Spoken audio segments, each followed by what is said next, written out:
Psalm 78, Maskil of Asaph. Give ear, O my people, to my law. Incline your ears to the words of my mouth. I will open my mouth in a parable. I will utter dark sayings of old, which we have heard and known, and our fathers have told us. We will not hide them from their children, shewing to the generations to come the praises of the Lord, and his strength, and his wonderful works that he hath done.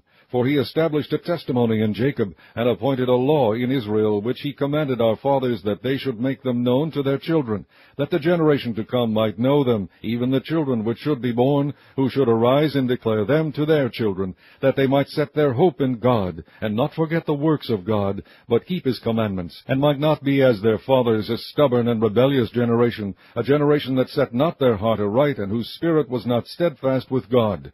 The children of Ephraim, being armed and carrying bows, turned back in the day of battle. They kept not the covenant of God, and refused to walk in his law, and forgat his works and his wonders that he had shewed them. Marvelous things did he in the sight of their fathers, in the land of Egypt, in the field of Zoan. He divided the sea, and caused them to pass through, and he made the waters to stand as an heap.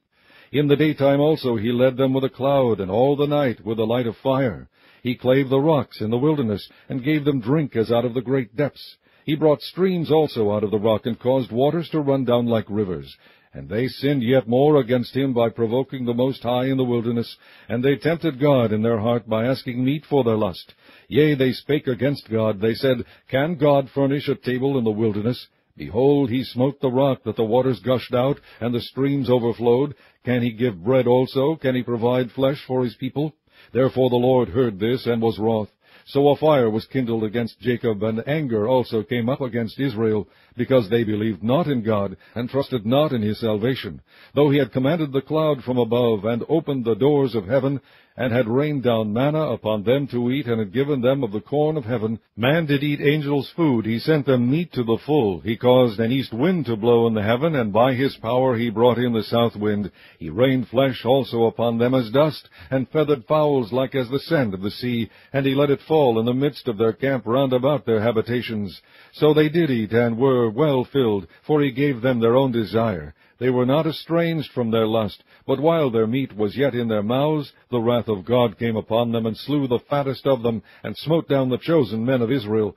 For all this they sinned still, and believed not for his wondrous works. Therefore their days did he consume in vanity, and their years in trouble.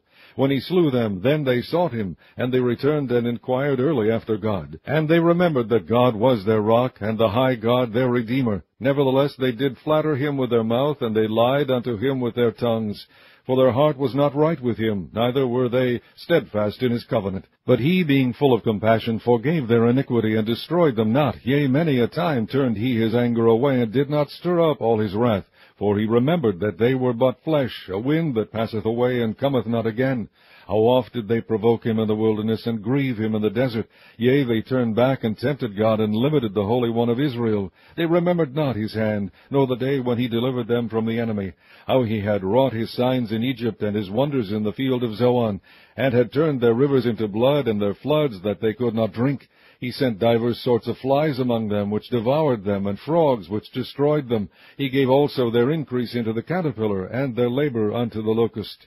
He destroyed their vines with hail, and their sycamore trees with frost. He gave up their cattle also to the hail, and their flocks to hot thunderbolts. He cast upon them the fierceness of his anger, wrath, and indignation, and trouble, by sending evil angels among them. He made a way to his anger, and spared not their soul from death, but gave their life over to the pestilence, and smote all the firstborn in Egypt, the chief of their strength in the tabernacles of Ham, but made his own people to go forth like sheep, and guided them in the wilderness like a flock. And he led them on safely, so that they feared not, but the sea overwhelmed their enemies.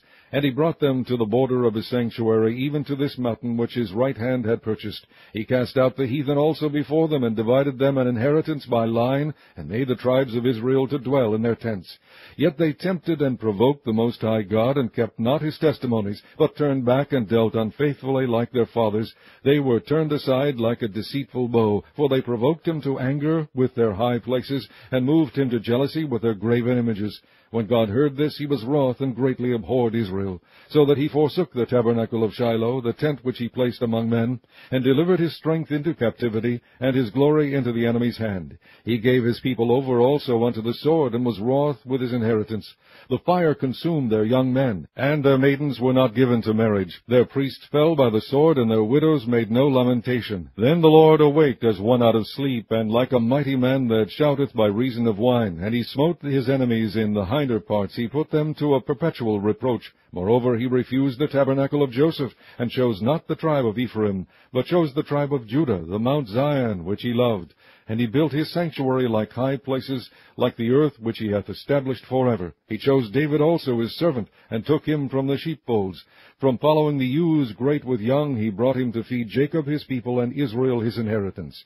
So he fed them according to the integrity of his heart, and guided them by the skillfulness of his hands.